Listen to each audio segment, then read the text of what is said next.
Hello everyone, welcome to ನಮ್ಮ Kannada kitchen. ಇವತ್ತು masala oats ಮಾಡೋದನ್ನು ಹೇಳ್ಕೊಡ್ತೀನಿ. ನೀವು ಕೇಳಿರ್ಬೋದು ಓಟ್ಸ್ ಹೇಗೆ ಮಾಡ್ತಾರೆ ಅಂತ ಹೇಳಿ. ಅದರಲ್ಲಿ ಇನ್ನೊಂದು ಥರ ಮಸಾಲ ಓಟ್ಸ್ ಅಂತ ಮಾಡ್ತಿದ್ದೀನಿ ಇವತ್ತು.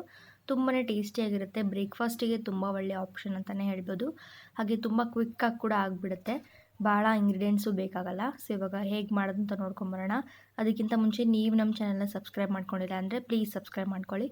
ಓಕೆ, ಈಗ ಫಸ್ಟ್ ನಾನಲ್ಲಿ ಒಂದು ಬಾಣಲೆ ಇಟ್ಕೊಂಡಿದ್ದೀನಿ. ಅದಕ್ಕೆ ಒಂದು 4 ಟೇಬಲ್ ಸ್ಪೂನ್ ಆಗೋಷ್ಟು ಎಣ್ಣೆ, ಒಂದು ಸ್ವಲ್ಪ ಸಾಸಿವೆ, ಒಂದು ಸ್ವಲ್ಪ ಜೀರಿಗೆ ಹಾಕಿ ಚಟಪಟ ಅಂತ ಸಿಡಿವರೆಗೂ ಇದ್ದು, ಆಮೇಲೆ ಇದಕ್ಕೆ ಒಂದು ಸ್ವಲ್ಪ ಕರಿಬೇವು ಹಾಕ್ತಾಯಿದ್ದೀನಿ.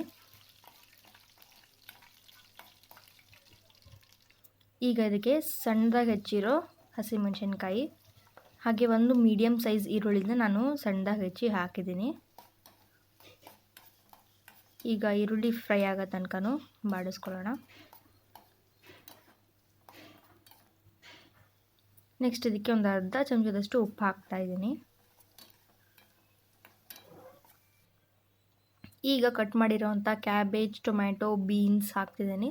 ನಿಮ್ಗೆ ಇನ್ನೂ ಯಾವುದಾದ್ರು ವೆಜಿಟೇಬಲ್ಸ್ ಹಾಕ್ಬೇಕನ್ಸುತ್ತೋ ಹಾಕ್ಬೋದು.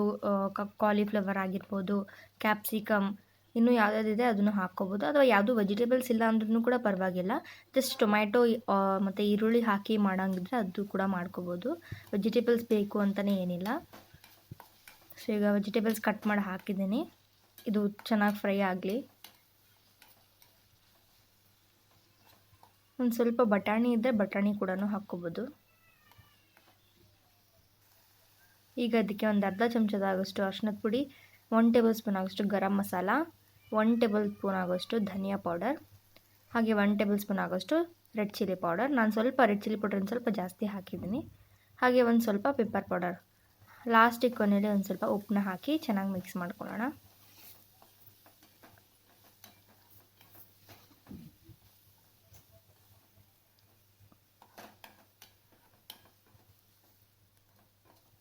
ಇವಾಗ ನೋಡಿ ಎಲ್ಲ ವೆಜಿಟೇಬಲ್ಸ್ ಕೂಡ ಸಾಫ್ಟ್ ಆಗಿದೆ, ಮಸಾಲ ಕೂಡ ರೆಡಿ ಆಗಿದೆ. ಈ ಸಮಯದಲ್ಲಿ ನಾವು 1 ಗ್ಲಾಸಷ್ಟು ನಾನು ನೀರು ಹಾಕ್ತಾಯಿದ್ದೀನಿ. ನಾನಿಲ್ಲಿ 1 ಕಪ್ ಆಗೋಷ್ಟು ಓಟ್ಸ್ ಮಾಡ್ತಿರೋದ್ರಿಂದ 2 ಕಪ್ ಆಗೋಷ್ಟು ನೀರು ಹಾಕ್ತಿದ್ದೀನಿ.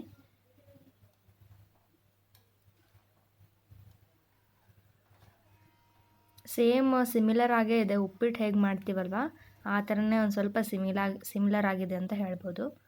ಈಗ ಒಂದು ಸ್ವಲ್ಪ ಉಪ್ಪು ಕಮ್ಮಿ ಆಗಿತ್ತು ಅಂತ ಹೇಳಿ ನಾನು ಇನ್ನೊಂದು ಸ್ವಲ್ಪ ಉಪ್ಪನ್ನ ಆ್ಯಡ್ ಮಾಡ್ತಾಯಿದ್ದೀನಿ. ಇಲ್ಲಿ ನಾನು ಬಳಸ್ತಿರೋದು ಯೋಗ ಬಾರ್ ಇನ್ಸ್ಟೆಂಟ್ ಓಟ್ಸ್. ನೀವು ಕ್ವಿಕ್ಕರ್ ಓಟ್ಸ್ ಅಂತಲೂ ಬರುತ್ತೆ, ಅಥವಾ ಬೇರೆ ಯಾವುದೇ ಥರ ಓಟ್ಸ್ ಕೂಡ ಬಳಸ್ಕೋಬೋದು. ಇದೇ ಆಗಬೇಕು ಅಂತ ಏನಿಲ್ಲ. ಬಟ್ ಯೋಗ ಬಾರ್ದು ಓಟ್ಸು ತುಂಬಾ ಚೆನ್ನಾಗಿದೆ, ಕ್ವಾಲಿಟಿಯಲ್ಲಿ ಕೂಡ ಚೆನ್ನಾಗಿದೆ ಅಂತ ಹೇಳ್ಬೋದು. ಈಗ 1 ಕಪ್ ಆಗೋಷ್ಟು ಓಟ್ಸ್ನ ಹಾಕಿ ಚೆನ್ನಾಗಿ ಮಿಕ್ಸ್ ಮಾಡ್ತಾಯಿದ್ದೀನಿ. ನೋಡ್ತಿರ್ಬೋದು, 1 ಕಪ್ ಆಗೋಷ್ಟು ಓಟ್ಸಿಗೆ 2 ಕಪ್ ಆಗೋಷ್ಟು ನೀರು ತುಂಬ ಪರ್ಫೆಕ್ಟಾಗಿ ಆಗಿದೆ. ಇದು ಆಫ್ ಮಾಡಿದ್ಮೇಲೆ ಓಟ್ಸ್ ತಣ್ಣಗಾದ್ಮೇಲೆ ಅದು ಗಟ್ಟಿ ಆಗ್ತಾ ಹೋಗುತ್ತೆ. ಹಾಗಾಗಿ ನಾನು ಓಟ್ಸ್ 1 ಕಪ್ ಹಾಕಿರೋದು. ಈಗ ನೋಡ್ತಿರ್ಬೋದು ಇನ್ನು ಸ್ವಲ್ಪ ಗಟ್ಟಿಯಾಗಿದೆ. ಸೊ ಓಟ್ಸ್ನ ಎಲ್ಲ ಚೆನ್ನಾಗಿ ಮಸಾಲೆ ಒಳಗಡೆ ಮಿಕ್ಸ್ ಮಾಡಿದ ನಂತರ ಇನ್ನೊಂದು ಸ್ವಲ್ಪ ಉಪ್ಪು ಬೇಕಾದರೆ ಉಪ್ಪು ಹಾಕ್ಕೋಬೋದು. ಬೇಡ ಅಂತಂದರೆ ಓಟ್ಸ್ ಕುದ್ಮೇಲೆ ಒಂದು 5 ನಿಮಿಷ ಓಟ್ಸ್ ಕುದಿಬೇಕು. ಅದಾದ ನಂತರ ನೀವು ಗ್ಯಾಸ್ನ ಆಫ್ ಮಾಡ್ಕೋಬೋದು. ಕೊನೆಗೆ ಇವಾಗೇನು ಇಳಿಸ್ತೀವಿ ಅಂತೀವಲ್ವ, ಆಗ ಇದಕ್ಕೆ ನಾನು ಕಟ್ ಮಾಡಿರೋವಂತಹ ಕೊತ್ತಂಬರಿ ಸೊಪ್ಪನ್ನ ಹಾಕಿ ಚೆನ್ನಾಗಿ ಮಿಕ್ಸ್ ಮಾಡ್ತಾಯಿದ್ದೀನಿ. ಮತ್ತು ಇದ್ದರೆ ಸ್ಪ್ರಿಂಗ್ ಆನಿಯನ್ಸ್ ಕೂಡ ಹಾಕ್ಕೋಬೋದು, ಏನು ಪರವಾಗಿಲ್ಲ. ಈಗ ಓಟ್ಸ್ ರೆಡಿಯಾಗಿದೆ. ಗ್ಯಾಸ್ನ ಆಫ್ ಮಾಡಿಬಿಟ್ಟು ನಾನು ಇದನ್ನು ಸರ್ವ್ ಮಾಡ್ತಾಯಿದ್ದೀನಿ. ಒಂದು ಸ್ವಲ್ಪ ಮೇಲೆ ತುಪ್ಪ ಅಥವಾ ಬೆಣ್ಣೆ ಹಾಕ್ಕೊಂಡು ತಿನ್ನೋಡಿ, ಇನ್ನೂ ಸಖತ್ತಾಗಿರುತ್ತೆ. ಬ್ರೇಕ್ಫಾಸ್ಟಿಗಂತೂ ತುಂಬಾ ಈಸಿ, ಎಷ್ಟು ಸುಲಭವಾಗಾಯಿತು ನೋಡಿದರೆ ಎಲ್ಲ ನೀವೇ.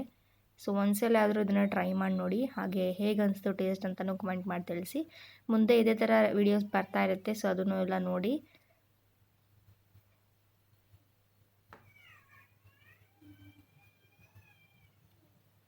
ನೋಡ್ತಿರ್ಬೋದು ಎಷ್ಟು ಸೂಪರಾಗಿ ಕಾಣಿಸ್ತಿದೆ ಅಂತ.